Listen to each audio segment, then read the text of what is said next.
Hi friends, welcome back to Arya's learning.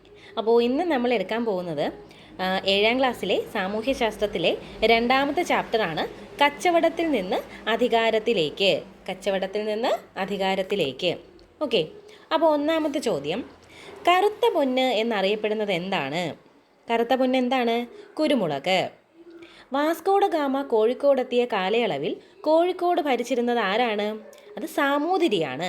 Vasco da gamma കോഴിക്കോടെത്തിയ കാലയളവിൽ കോഴിക്കോട് ഭരിച്ചിരുന്നത് സാമൂതിരിയാണ്. ഇനി യൂറോപ്യന്മാരുടെ ആഗമനവുമായി ബന്ധപ്പെട്ട ശരിയായ പ്രസ്താവനകൾ ഏതെന്ന് പറയണം. ഓക്കെ, ഞാൻ 3 പ്രസ്താവന പറയുന്നു. തുർക്കികൾ കോൺസ്റ്റാന്റിനോപ്പിൾ കീഴടക്കിയത് ഏഷ്യയും യൂറോപ്പും തമ്മിലുള്ള കച്ചവടം തടസ്സപ്പെടാൻ കാരണമായി. തുർക്കികൾ കോൺസ്റ്റാന്റിനോപ്പിൾ കീഴടക്കിയത് ഏഷ്യയും യൂറോപ്പും തമ്മിലുള്ള കച്ചവടം തടസ്സപ്പെടാൻ കാരണമായി. രണ്ടാമത്തെ സ്റ്റേറ്റ്മെൻ്റ് ആണ്, തുടർന്ന് ഇന്ത്യയിൽ കടൽ മാർഗം ഒരു വാണിജ്യപാത കണ്ടെത്താൻ ശ്രമം ആരംഭിച്ചു. അപ്പോൾ തുർക്കികൾ കോൺസ്റ്റാന്റിനോപ്പിൾ കീഴടക്കിയത് ഏഷ്യയും യൂറോപ്പും തമ്മിലുള്ള കച്ചവടം തടസ്സപ്പെടാൻ കാരണമായി. തുടർന്ന് ഇന്ത്യയിൽ കടൽ മാർഗം ഒരു വാണിജ്യപാത കണ്ടെത്താൻ ശ്രമം ആരംഭിച്ചു. മൂന്നാമത്തെ സ്റ്റേറ്റ്മെൻ്റ് ആണ്, സമുദ്രത്തിലൂടെ ഒരു വാണിജ്യപാത കണ്ടെത്തിയതോടെ പോർച്ചുഗീസും ഡച്ചും ഇംഗ്ലീഷും ഫ്രഞ്ചുകാരും കച്ചവടത്തിനെത്തി. ഓക്കെ, ഈ പറഞ്ഞ 3 സ്റ്റേറ്റ്മെൻറ്റും ശരിയാണ്. യൂറോപ്യന്മാരുടെ ആഗമനവുമായി ബന്ധപ്പെട്ട 3 പ്രസ്താവനകളാണ്. ഒന്ന്, തുർക്കികൾ കോൺസ്റ്റാന്റിനോപ്പിൾ കീഴടക്കിയത് ഏഷ്യയും യൂറോപ്പും തമ്മിലുള്ള കച്ചവടം തടസ്സപ്പെടാൻ കാരണമായി. തുടർന്ന് ഇന്ത്യയിൽ കടൽമാർഗം ഒരു വാണിജ്യപാത കണ്ടെത്താൻ ശ്രമം ആരംഭിച്ചു. സമുദ്രത്തിലൂടെ ഒരു വാണിജ്യപാത കണ്ടെത്തിയതോടെ പോർച്ചുഗീസും ഇംഗ്ലീഷും ഡച്ചും ഫ്രഞ്ചുകാരും കച്ചവടത്തിനെത്തി.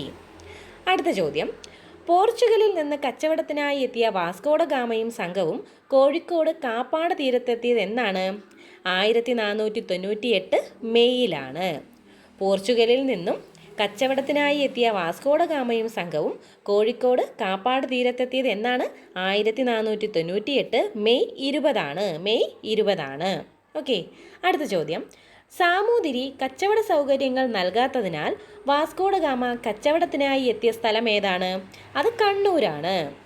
അപ്പോൾ സാമൂതിരി കച്ചവട സൗകര്യങ്ങൾ നൽകാത്തതിനാൽ വാസ്കോഡ ഗാമ കച്ചവടത്തിനായി എത്തിയ സ്ഥലം ഏതാണ്? അത് കണ്ണൂരാണ്. കോട്ടപ്പുറം കോട്ട സ്ഥിതി ചെയ്യുന്നത് എവിടെയാണ്? കോട്ടപ്പുറം കോട്ട ഏത് ജില്ലയിലാണ്? തൃശ്ശൂർ. കോട്ടപ്പുറം കോട്ട Thrissur. Okay, Kottappuram Thrissur. Saint Angelo കോട്ട എവിടെയാണ്? കണ്ണൂർ. സെൻറ്റ് ആഞ്ചലോ കോട്ട കണ്ണൂർ. അപ്പോൾ കോട്ടപ്പുറം കോട്ട തൃശ്ശൂരാണ്, സെൻറ്റ് ആഞ്ചലോ കോട്ട കണ്ണൂരാണ്. പറങ്കികൾ എന്നറിയപ്പെട്ടിരുന്നത് ആരെയാണ്? പറങ്കികൾ പോർച്ചുഗീസുകാരെയാണ്. ഓക്കെ, പറങ്കികൾ എന്നറിയപ്പെടുന്നത് പോർച്ചുഗീസുകാരെയാണ്. അടുത്ത ചോദ്യം, മലബാർ തീരം കേന്ദ്രീകരിച്ച് പോർച്ചുഗീസുകാർക്കെതിരെ നടന്ന ചെറുത്തുനിൽപ്പുകൾക്ക് നേതൃത്വം കൊടുത്തത് ആരാണ്? കുഞ്ഞാലി മരയ്ക്കാർമാർ. മലബാർ തീരം കേന്ദ്രീകരിച്ച് പോർച്ചുഗീസുകാർക്കെതിരെ നടന്ന ചെറുത്തുനിൽപ്പുകൾക്ക് നേതൃത്വം കൊടുത്തത് ആരാണ്? കുഞ്ഞാലി മരയ്ക്കാർമാർ. അടുത്ത ചോദ്യം, അൽമേഡ, അൽബുക്കർക്ക് എന്നിവരുടെ ഇന്ത്യയിലെ പ്രധാന വാണിജ്യ കേന്ദ്രങ്ങൾ ഏതൊക്കെയാണ്? ഓക്കെ, ഗോവ, ദാമൻ, ദിയു. എന്താണ്? അൽമേഡ, അൽബുക്കർക്ക് എന്നിവരുടെ ഇന്ത്യയിലെ പ്രധാന വാണിജ്യ കേന്ദ്രങ്ങളിൽ പ്രധാനപ്പെട്ട ഏതൊക്കെയാണ്? ഓക്കെ, ഗോവ, ദാമൻ, ദിയു. അടുത്ത ചോദ്യം, പോർച്ചുഗീസുകാരുമായി ബന്ധപ്പെട്ട 3 പോയിന്റ്സ് ആണ്. കോട്ടപ്പുറം കോട്ട കേരളത്തിൽ പണികഴിപ്പിച്ചു. കോട്ടപ്പുറം കോട്ട കേരളത്തിൽ പണികഴിപ്പിച്ചു ആരാണ്? പോർച്ചുഗീസുകാരാണ്. പുകയില, കശുവണ്ടി, വറ്റൽമുളക് എന്നീ കാർഷിക വിളകൾ ഇന്ത്യയിൽ എത്തിച്ചു. പുകയില, കശുവണ്ടി, വറ്റൽമുളക് എന്നീ കാർഷിക വിളകൾ ഇന്ത്യയിൽ എത്തിച്ചു ആരാണ്? പോർച്ചുഗീസുകാർ.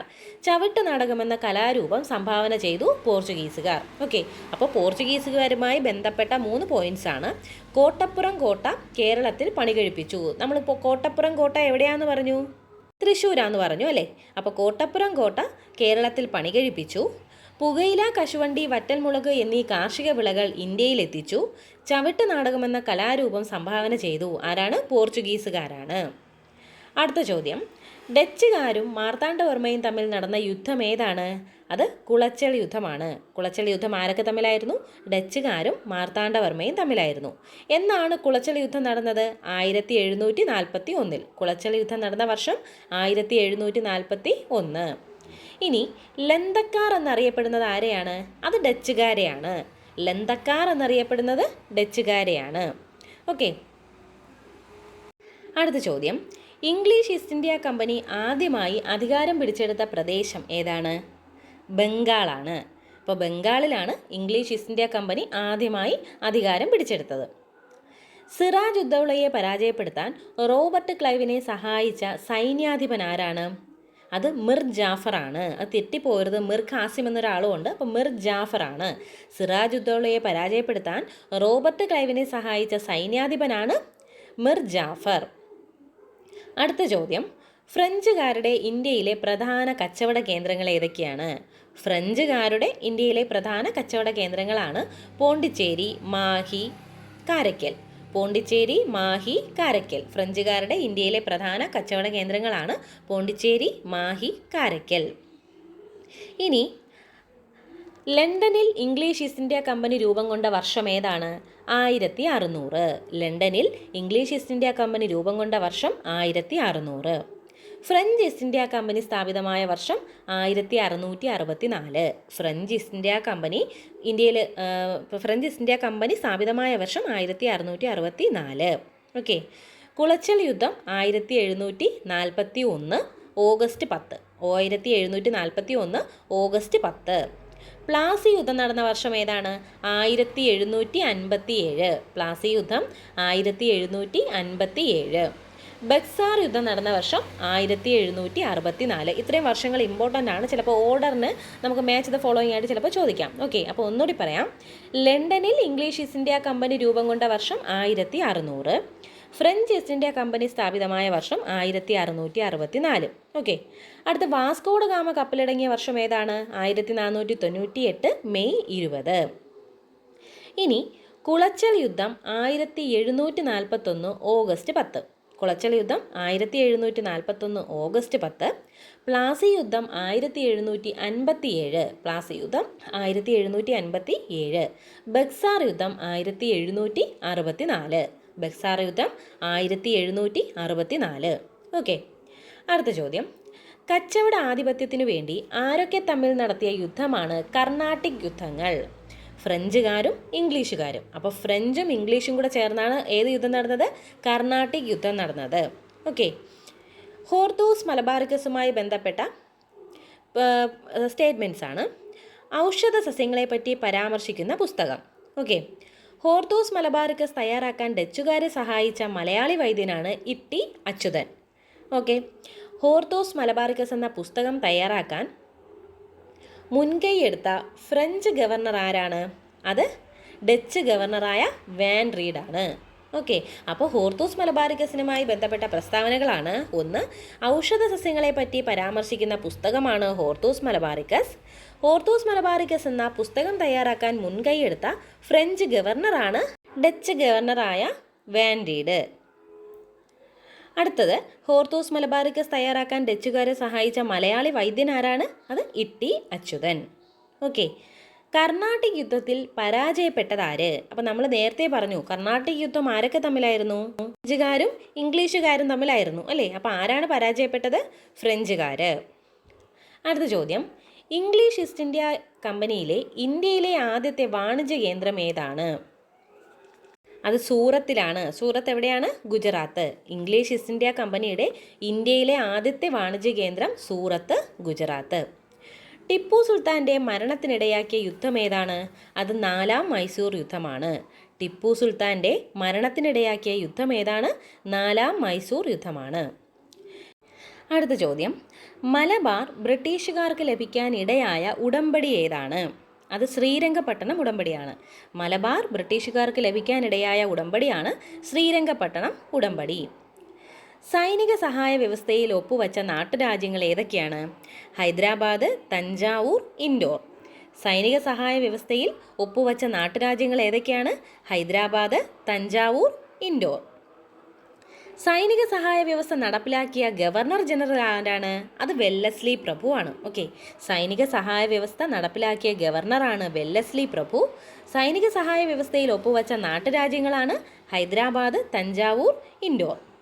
ഇനി ദത്തവകാശ നിരോധന നിയമം നടപ്പിലാക്കിയ ഗവർണർ ജനറൽ ആരാണ്? അത് ഡൽഹൌസി ആണ്. ദത്തവകാശ നിരോധന നിയമം നടപ്പിലാക്കിയ ഗവർണർ ജനറലാണ് ഡൽഹൌസി പ്രഭു. മൈസൂർ യുദ്ധങ്ങളിലൂടെ ബ്രിട്ടീഷ് ആധിപത്യത്തിന് കീഴിലായ പ്രദേശം ഏതാണ്? അത് മലബാറും കൂർഗുമാണ്. മൈസൂർ യുദ്ധങ്ങളിലൂടെ ബ്രിട്ടീഷ് ആധിപത്യത്തിന് കീഴിലായ പ്രദേശം ഏതാണ്? മലബാറും കൂർഗും. അടുത്ത ചോദ്യം, പുരുഷ അനന്തരാവകാശികളില്ലാതെ ഒരു രാജാവ് മരണപ്പെട്ടാൽ ആ രാജ്യം ബ്രിട്ടീഷ് ഇന്ത്യയിൽ കൂട്ടിച്ചേർക്കാൻ വ്യവസ്ഥയുണ്ടായിരുന്ന നിയമമാണ് ദത്തവകാശ നിരോധന നിയമം. അപ്പോൾ എന്താണ് ദത്തവകാശ നിരോധന നിയമം? പുരുഷ അനന്തരാവകാശികളില്ലാതെ ഒരു രാജാവ് മരണപ്പെട്ടാൽ ആ രാജ്യം ബ്രിട്ടീഷ് ഇന്ത്യയിൽ കൂട്ടിച്ചേർക്കാൻ വ്യവസ്ഥയുണ്ടായിരുന്ന നിയമമാണ് ദത്തവകാശ നിരോധന നിയമം. ഇനി മറാത്ത യുദ്ധങ്ങളുമായി ബന്ധപ്പെട്ട പ്രസ്താവനകളാണ്. ബ്രിട്ടീഷുകാരും മറാത്ത വംശജരും തമ്മിൽ നടന്ന യുദ്ധമാണ് മറാത്ത യുദ്ധം.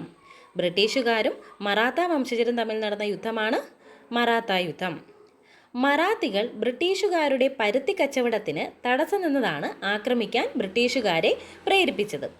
മറാത്തികൾ ബ്രിട്ടീഷുകാരുടെ പരുത്തി കച്ചവടത്തിന് തടസ്സം നിന്നതാണ് ആക്രമിക്കാൻ ബ്രിട്ടീഷുകാരെ പ്രേരിപ്പിച്ചത്. സിന്ധ്, പഞ്ചാബ്, അവധ് എന്നീ നാട്ടുരാജ്യങ്ങളും ബ്രിട്ടീഷുകാർ കീഴടക്കി.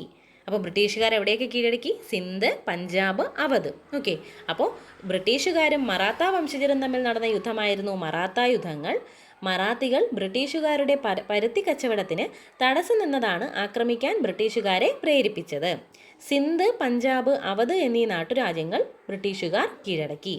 ഓക്കെ, ഇനി നമ്മൾ നേരത്തെ പറഞ്ഞൊരു പോയിന്റ് ഒന്നുകൂടി പറയുന്നു. ചവിട്ട് നാടകം എന്ന കലാരൂപം കേരളത്തിൽ പ്രചരിപ്പിച്ചതാരാണ്? പോർച്ചുഗീസുകാരാണ്. ഇനി സാമൂതിരിയുടെ നാവികപ്പടയുടെ തലവന്മാരായിരുന്നു ആര്? കുഞ്ഞാലി മരക്കാർമാർ. സാമൂതിരിയുടെ നാവികപ്പടയുടെ തലവന്മാരാണ് കുഞ്ഞാലി മരക്കാർമാർ. മൈസൂർ പ്രബല ശക്തിയാക്കുന്നതിൽ നേതൃത്വം വഹിച്ചത് ആരൊക്കെയാണ്? ഹൈദരലിയും ടിപ്പു സുൽത്താനും. മൈസൂര് പ്രബല ശക്തിയാക്കുന്നതിൽ നേതൃത്വം വഹിച്ചത് ആരാണ്? ഹൈദരലിയും ടിപ്പു സുൽത്താനും. മൈസൂരിൽ ആധിപത്യം സ്ഥാപിക്കാൻ ബ്രിട്ടീഷുകാർക്ക് നേരിടേണ്ടി വന്നത് എത്ര യുദ്ധങ്ങളാണ്? 4 യുദ്ധങ്ങളാണ്. മൈസൂരിൽ ആധിപത്യം സ്ഥാപിക്കാൻ ബ്രിട്ടീഷുകാർക്ക് നേരിടേണ്ടി വന്നത് 4 യുദ്ധങ്ങളാണ്. അച്ചടി യന്ത്രം പ്രചരിപ്പിച്ചത് ആരാണ്? അത് പോർച്ചുഗീസുകാരാണ്. അച്ചടി യന്ത്രം പ്രചരിപ്പിച്ചത് പോർച്ചുഗീസുകാരാണ്. ഓക്കെ, അപ്പോൾ ഇത്രയാണ് ഇതിൽ നിന്ന് സെലക്ട് ചെയ്ത കുറച്ച് പോയിൻറ്റ്സ് ആണ്. അപ്പോൾ ടെക്സ്റ്റ് എല്ലാവരും നന്നായിട്ട് വായിക്കുക, പോയിൻറ്റ്സ് ഒക്കെ നോട്ട് ചെയ്ത് എല്ലാവരും നന്നായിട്ട് പഠിക്കുക. Okay, thank you.